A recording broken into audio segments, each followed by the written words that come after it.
चलो आज की क्लास पे अपन बात करेंगे एक और बहुत बेहतरीन सिस्टम के बारे में जो हमारे बॉडी के अंदर प्रेजेंट होती है, जिसको अपन डाइजेस्टिव सिस्टम के नाम से जानते हैं। डाइजेस्टिव सिस्टम का एक दूसरा नाम भी होता है जिसको अपन ट्यूबुलर सिस्टम के नाम से जानते हैं। Digestive system and respiratory system, ये दोनों सिस्टम एक और अदर नेम है जिसके नेम से जानते हैं ट्यूबुलर सिस्टम के नेम से, क्योंकि ये दोनों की अगर आप स्ट्रक्चर की बात करोगे तो ये ट्यूबुलर फॉर्म पे होता है ना। इनकी अगर स्ट्रक्चर की अगर बात करेंगे तो टोटल ट्यूब ही ट्यूब की बनी होती है। आप डाइजेस्टिव सिस्टम की अगर बात करो तो माउथ से लेके एनस तक अगर आप देखोगे तो टोटल ट्यूब फॉर्म में होता है ना, जिसकी वजह से अपन एक इसका दूसरे नेम से भी जानते हैं ट्यूबुलर सिस्टम। ठीक है। अब मेनली अगर किसी भी सिस्टम की अगर बात करते हैं कि हमारे बॉडी के अंदर कोई भी अगर सिस्टम प्रेजेंट है तो उस सिस्टम का एक अपना पार्टिकुलर फंक्शंस होता है ना, जो हमारे बॉडी के होम्योस्टेटिस प्रोसेस पे इन्वॉल्व होती हैं, होम्योस्टेटिस को मेंटेन करके रखती हैं हमारी बॉडी की है ना। इसी तरह एक बहुत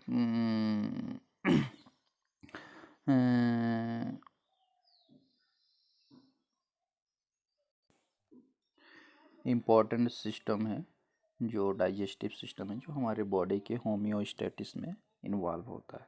अब अगर बॉडी की होम्योस्टेटिस की अगर बात करते हैं कि डाइजेस्टिव सिस्टम किस तरह से इन्वॉल्व होता है, तो ये क्या करता है कि मेनली जो हमारे फूड्स होते हैं उनका ब्रेक डाउन करता है। ठीक है, तो होम्योस्टेटिस में अगर इन्वॉल्व हो रहा है तो वो फूड्स को ब्रेक डाउन करने में, और जो भी हमारे सेल्स होती हैं उनकी जो रिक्वायरमेंट्स होती हैं एनर्जी की, है ना, उसको प्रोवाइड कराता है। साथ में अगर न्यूट्रिएंट्स प्रोवाइड कराता है, जिसकी वजह से जो भी सेल्स रैप्चर होती हैं, डैमेज होती हैं, है ना, उनकी जगह उसको रिपेयर करना या फिर नए सेल का फॉर्मेशन करना, ये डाइजेस्टिव सिस्टम अपना रोल निभाता है। ठीक है, तो ये थी हमारी होम्योस्टेटिस की, अगर बॉडी की होम्योस्टेटिस को अगर मेंटेन करता है या होम्योस्टेटिस प्रोसेस में इन्वॉल्व होती है, तो ये इस तरह से। अब अगर हमारी कोई भी सेल है वो डैमेज होती हैं, है ना, तो या फिर न्यूली सेल का फॉर्मेशन होता है, तो उसके लिए ज़रूरी होता है न्यूट्रिएंट्स, है ना, उसके लिए ज़रूरी होता है न्यूट्रिएंट्स, एनर्जी। जब न्यूट्रिएंट्स मिलेगा, एनर्जी मिलेगी, तो तब तो हमारी सेल्स हेल्दी होंगे, है ना, रिपेयर होंगे, न्यूली सेल्स का फॉर्मेशन होगा। और और ये न्यूट्रिएंट्स या एनर्जी हमें कहाँ से मिलेगी? फूड से मिलेगी। तो डाइजेस्टिव सिस्टम का काम ही होता है कि जो भी हमारी फूड्स होती हैं उनको ब्रेक डाउन करना, और ब्रेक डाउन होने के बाद उनका एब्जॉर्बिंग कराना, और एब्जॉर्बिंग कराने के बाद जो भी हमारी वेस्टेज प्रोडक्ट मिलता है उसको एलिमिनेट कराना। तो ये हमारा होता है डाइजेस्टिव सिस्टम का काम, जो कि इस तरह से होम्योस्टेटिस पे इन्वॉल्व होता है। चलिए, तो हमने समझा कि अगर हमारी डाइजेस्टिव सिस्टम है ये किस तरह से हमारे बॉडी की होम्योस्टेटिस प्रोसेस में इन्वॉल्व होती है। अब डाइजेस्टिव सिस्टम का मेन फंक्शंस यही होता है कि जो हमारी फूड्स होती हैं उनको ब्रेक डाउन करना, है ना। जब तक ब्रेक डाउन नहीं करेगा, जब तक वो छोटे पार्टिकल्स में डिवाइड नहीं होंगे, सिंपल कॉम्प्लेक्स में मतलब सिंपल मॉलिक्यूल में कन्वर्ट नहीं होंगे, तब तक फूड्स का एब्जॉर्बिंग नहीं होगा, और फूड्स का एब्जॉर्बिंग नहीं होगा, हमें न्यूट्रिएंट्स नहीं मिलेंगे, है ना। न्यूट्रिएंट्स नहीं मिलेंगे तो एनर्जी नहीं मिलेगी, एनर्जी नहीं मिलेगी तो वीक हो जाएंगे, है ना। तो डाइजेस्टिव सिस्टम का काम ही होता है कि जो भी फूड्स होती हैं उनकी ब्रेक डाउन कराना। चलिए, अब ब्रेक डाउन की अगर बात करते हैं तो हमारी जो फूड्स का ब्रेक डाउन होता है वो मेनली 3 टाइप्स की होती है, जिसको अपन कॉमनली 2 टाइप्स में ही डिवाइड करके रखे हैं, एक फिजिकल एंड एक केमिकल। ठीक है। फिजिकल की जगह एक और आ जाता है मैकेनिकल, उसको भी अपन समझेंगे। वो भी एक तरह से आप फिजिकल की ही कैटेगरी में आप रख सकते हो कि फिजिकली अगर बोल रहे हैं तो जैसे आप फूड्स मुंह पे डालते हो, ठीक है, फूड्स मुंह पे डालते हो, जो हमारे दांत होते हैं तो वो दांत फूड्स को क्या करते हैं, क्रशिंग करते हैं, चीविंग करते हैं, है ना। वो मतलब उसका जो फिजिकली जो बड़ा साइज है ना, उसको छोटे साइज में कन्वर्ट करता है ना तो ये तो फिजिकली हो गई। यही फिर अदर देन माउथ, माउथ के बाद की अगर बात करते हैं, जो हमारे डाइजेस्टिव सिस्टम के पार्ट्स हैं, अगर उनमें पहुंचता है तो उनमें अगर मालिक्यूल्स चेंजेस होते हैं, उनकी पार्टिकल्स चेंजेस होते हैं, है ना, छोटे पार्टिकल्स में डिवाइड होते हैं, उसको अपन मैकेनिकल बोलेंगे। ये एक तरह से जो मैकेनिकल प्रोसेस होती है वो मूवमेंट के द्वारा होती है, तो इसको अपन डिटेल में देखेंगे, है ना। तो ये था हमारा एक फिजिकली ब्रेकडाउन, और ये जो मूवमेंट द्वारा हो रही है वो हमारी हो गई मैकेनिकल ब्रेकडाउन। और फिर लास्ट में केमिकल ब्रेकडाउन, है ना। केमिकल मतलब जो भी हमारे असिस्ट एसेसरी ऑर्गन्स होते हैं, है ना, वो इन्वॉल्व होते हैं। मतलब वो अपना कुछ ना डायरेक्टली अटैचमेंट में तो नहीं आते हैं, लेकिन वो अपना कुछ सिक्रेशन सिक्रेट करते हैं, जिसको अपन डाइजेस्टिव जूस बोलते हैं, और या डाइजेस्टिव एंजाइम्स बोलते हैं। उनके द्वारा जो केमिकल्स मॉलिक्यूल्स होते हैं, कॉम्प्लेक्स मॉलिक्यूल्स होते हैं, उनको सिंपल मॉलिक्यूल्स में कन्वर्ट करता है, और वही हमारी कहलाती है केमिकल ब्रेकडाउन। ठीक है। तो हमने हमें क्या पता चला कि जो हमारी फूड्स की ब्रेक डाउन होती है, उसके उसमें जो प्रोसेस इन्वॉल्व होती है वो 3 टाइप्स की, एक फिजिकल ब्रेक डाउन, है ना, एक मैकेनिकल ब्रेक डाउन, और दूसरा तीसरा केमिकल ब्रेक डाउन। ठीक है। तो अगर फिजिकल ब्रेकडाउन की बात करते हैं वो हमारे माउथ में होती है। माउथ के अलावा अगर बात करते हैं उसके बाद जो ब्रेकडाउन होती है तो उसको मैकेनिकल बोलते हैं, जो मूवमेंट के थ्रू होती है। लास्ट में जो जिसमें डाइजेस्टिव जूस इन्वॉल्व होता है ना, फूड के ब्रेकडाउन में, उसको अपन केमिकल ब्रेकडाउन बोलते हैं। चलिए, अब अपन बात करेंगे आर्गन्स के बारे में, है ना। वो आर्गन्स जो हमारे डाइजेस्टिव सिस्टम पे इन्वॉल्व होते हैं। तो इसमें जो आर्गन्स इन्वॉल्व होते हैं वो 2 ग्रुप में डिवाइड किए गए हैं। एक वो आर्गन्स जो हमारे डायरेक्टली डाइजेस्टिव सिस्टम पे इन्वॉल्व होते ही होते हैं, साथ में वो आर्गन्स जो हमारे डाइजेस्टिव सिस्टम को में सहायक होते हैं, जो हमारे डाइजेस्टिव सिस्टम में सहायक होते हैं। मतलब एक एलिमेंट्री कैनाल्स और दूसरा एसेसरी डाइजेस्टिव ऑर्गन्स, है ना। चलिए, एलिमेंट्री कैनाल्स की अगर बात करते हैं तो ये टोटली अगर इसकी एक्सटेंट की बात करते हैं तो हमारे माउथ से लेके और एनस तक, है ना। इसकी जो कॉन्टिन्यूअस ट्यूब्स, पहले ही अपन बात किए थे कि जो हमारा डाइजेस्टिव सिस्टम है वो ट्यूबुलर सिस्टम है, मतलब एक ट्यूब फॉर्म का होता है। तो ये कॉन्टिन्यूअस की अगर बात करते हैं तो माउथ से लेके और एनस तक का जितना भी पार्ट्स है वो हमारे एलिमेंट्री कैनाल या फिर जीआईटी, है ना, गैस्ट्रो इंटेस्टाइनल ट्रैक, है ना। अब कौन कौन से हैं? माउथ हो गई, फेराइंग्स हो गई, इसोफेगस हो गए, स्टमक हो गई, फिर स्मॉल इंटेस्टाइन हो गई, एंड लार्ज इंटेस्टाइन हो गई, है ना। तो ये हमारे कौन से ऑर्गन कहलाते हैं? एलिमेंट्री कैनाल्स ऑर्गन या फिर गैस्ट्रोइंटेस्टाइनल ट्रैक्स वाले ऑर्गन्स।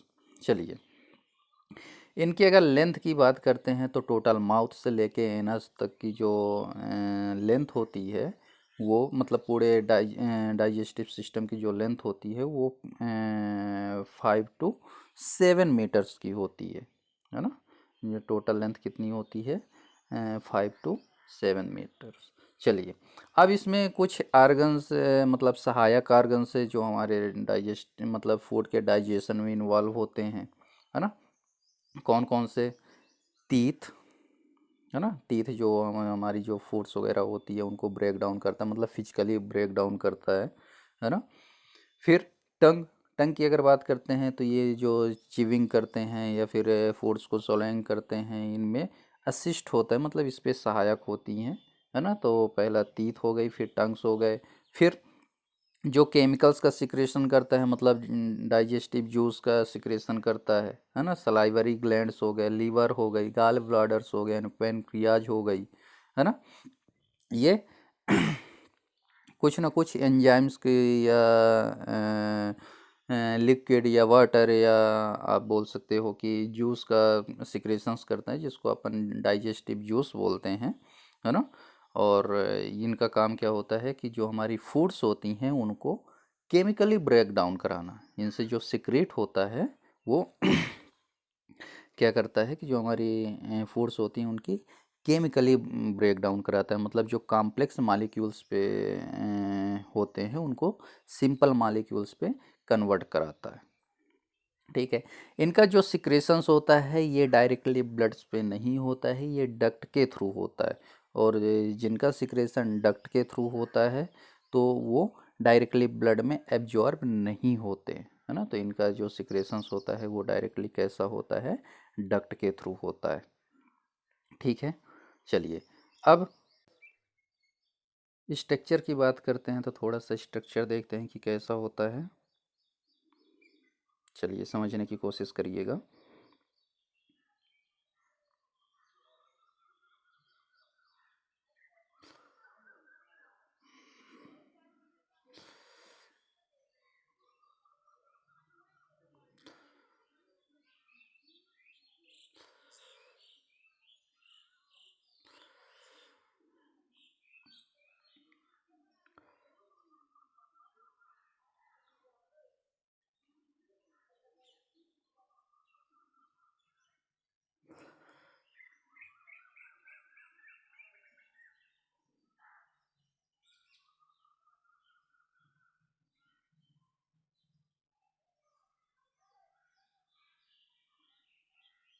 चलिएगा अब इसमें छोटे से स्ट्रक्चर पे आप समझने की कोशिश करिएगा।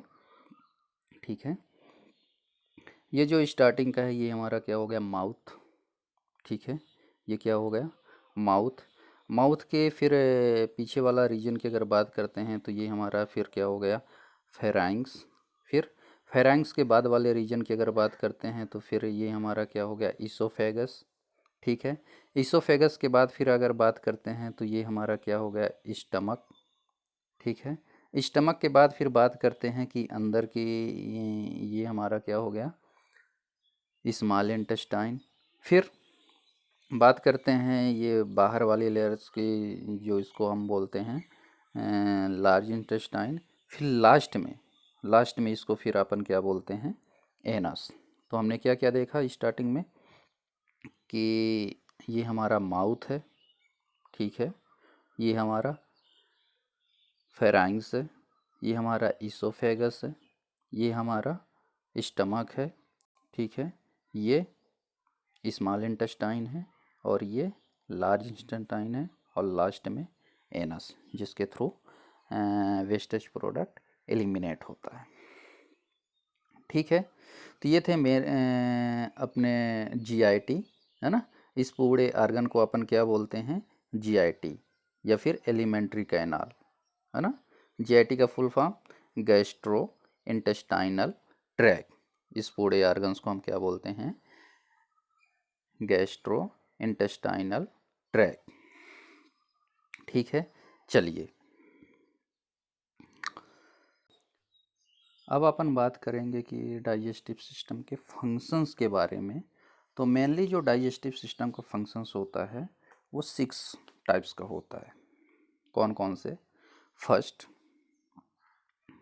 First ingestion. ठीक है। Second secretion. Third motility. Fourth digestion. Fifth absorption. And six defecation, है ना, या फिर एलिमिनेशन। चलिए अब इनको देखते हैं कि जो हमारा इंजेशन होता है, इंजेशन में एक्चुअली होता क्या है कि जो भी फूड्स वगैरह होते हैं उसको हम डायरेक्टली माउथ पे लेते हैं, दैट इज कॉल्ड इंजेशन, है ना। जो फूड्स माउथ पे लेते हैं वो क्या होता है, इंजेशन। चलिए उसके बाद जैसे ही माउथ में मतलब फूड्स गया, है ना, उसके बाद फिर सिक्रेट होने लगता है, जो हमारी सलाइवरी ग्लैंड्स वगैरह होती हैं ये सिक्रीशन करते हैं, है ना कोई केमिकल्स की रिलीजन करते हैं। वो जो रिलीज होती है वो क्या क्या होते हैं, वाटर्स हो सकता है ना, एसिड हो सकता है, वफर्स हो सकते हैं, एंजाइम्स हो सकते हैं, हार्मोन्स हो सकते हैं, जिसको अपन कंप्लीटली एक वर्ड में बोले तो डाइजेस्टिव जूसेस। ठीक है, चलिए इसके बाद फिर मोटिलिटी की बात करते हैं। तो मोटिलिटी में क्या होता है कि मूवमेंट, है ना, मोटिलिटी क्या है, ये मूवमेंट है। मतलब जो हमारे फूड्स होते हैं उनको मिक्सिंग करता है या प्रोपल्सन करता है या चर्विंग करता है ना, ये एक मूवमेंट होती है। फिर आगे बात करते हैं डाइजेशन की। ठीक है, अब इसका क्या हुआ कि मोटिलिटी के बाद डाइजेशन में हमने बात की थी कि माउथ के अलावा दो तरह के और मतलब डाइजेशन काम करते हैं, जो फूड मतलब जो फूड का ब्रेक डाउन करते हैं, वो मैकेनिकल एंड केमिकल। माउथ की अगर बात करते तो माउथ में फिजिकली हमने बोला था, फिर वही चीज़ें माउथ के अलावा आता है, ये भी फिजिकली में है ना, लेकिन इसका आपने नाम दूसरा दिया, वो मैकेनिकल में एक्चुअली मूवमेंट होती है, कई तरह की मूवमेंट्स होती हैं, है ना, जिनकी वजह से फूड्स का ब्रेक डाउन होता है। फिर केमिकली बात करते हैं तो केमिकली में ये जो सिक्रेशन होता है ना, जो भी ग्लैंड से सिक्रेशन होता है, उनसे जो भी जूसेस निकलते हैं या सिक्रेटेड प्रोडक्ट निकलता है, वो केमिकली ब्रेक डाउन करता है। मतलब कॉम्प्लेक्स मॉलिक्यूल्स जो होते हैं उनको सिंपल मॉलिक्यूल्स में कन्वर्ट करता है, that is chemicals break down. इसके बाद जब केमिकली ब्रेक डाउन हो जाता है तो फिर फाइनली अपन पहुंचते हैं एब्जॉर्शन पे।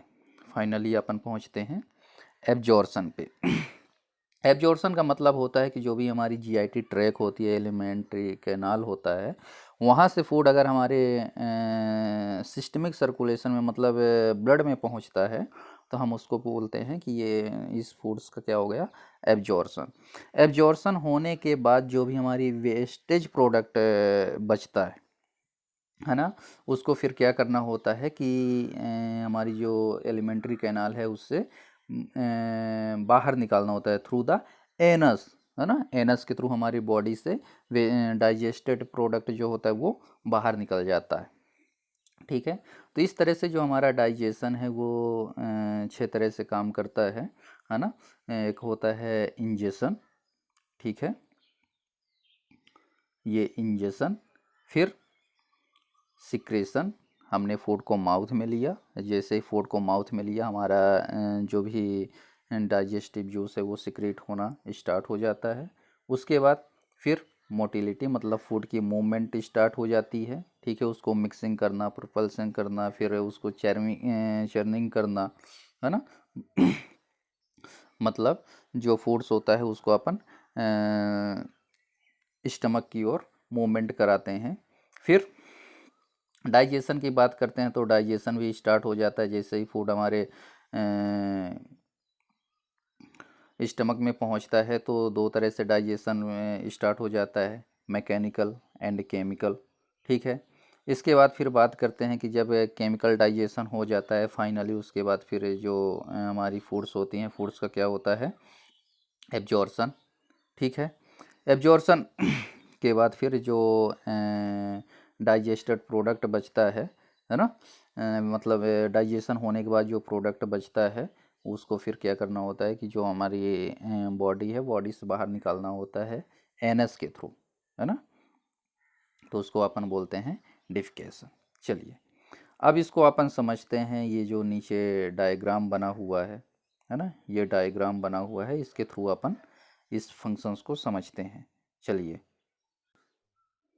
अपन इस फिगर में सामने की ओर समझते हैं कि ये जो ये वाला पार्ट है ये हमारा क्या है, माउथ है। ठीक है, माउथ में कुछ हमने फूड्स रखे। ठीक है, माउथ में हमने कुछ फूड्स रखे, दैट इज इंजेशन। अब जैसे ही माउथ में फूड्स जाता है तो जो भी हमारी ग्लैंड्स प्रेजेंट होती हैं, है ना, और ग्लैंड्स कहाँ प्रेजेंट होती हैं जो भी हमारी डाइजेस्टिव ऑर्गन्स होते हैं उनके वॉल्स पे, उनके लेयर्स पे, है ना। तो वहाँ से जो ग्लैंड्स हैं वो अपना क्या करती हैं, सिक्रेशन, है ना, वो क्या करती हैं अपना सिक्रेशन, ठीक है। सिक्रेट होने के बाद फिर मोटिलिटी होती है ना, फिर क्या होती है, मोटिलिटी होती है, मतलब जो हमारा फूड्स है उसकी मूवमेंट होती है ना। तो उसमें मूवमेंट्स में क्या होता है, मिक्सिंग होती है, जो भी सलाइवरी ग्लैंड से जो भी सिक्रेशंस वगैरह होते हैं उसकी मिक्सिंग होती है, फिर प्रोपल्सन होता है ना।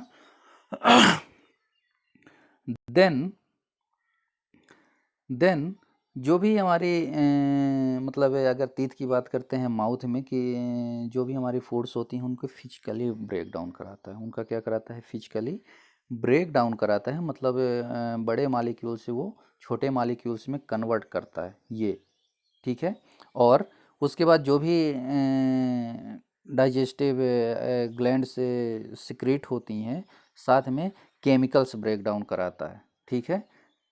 साथ में क्या कराता है, केमिकल से ब्रेक डाउन, मतलब फाइनली जो हम देखते हैं हमारे फूड्स की, वो एकदम स्मॉल मॉलिक्यूल्स पे वो एकदम से क्या है, स्मॉल मॉलिक्यूल में कन्वर्ट हो जाता है। अब स्मॉल मॉलिक्यूल में कन्वर्ट होने के बाद फिर इसका क्या होता है, एब्जॉर्शन, इसका क्या होता है, एब्जॉर्शन, ठीक है। एब्जॉर्शन मतलब जो हमारी जीआईटी ट्रैक है उससे ब्लड में, उससे कहाँ जाता है, ब्लड में, ठीक है।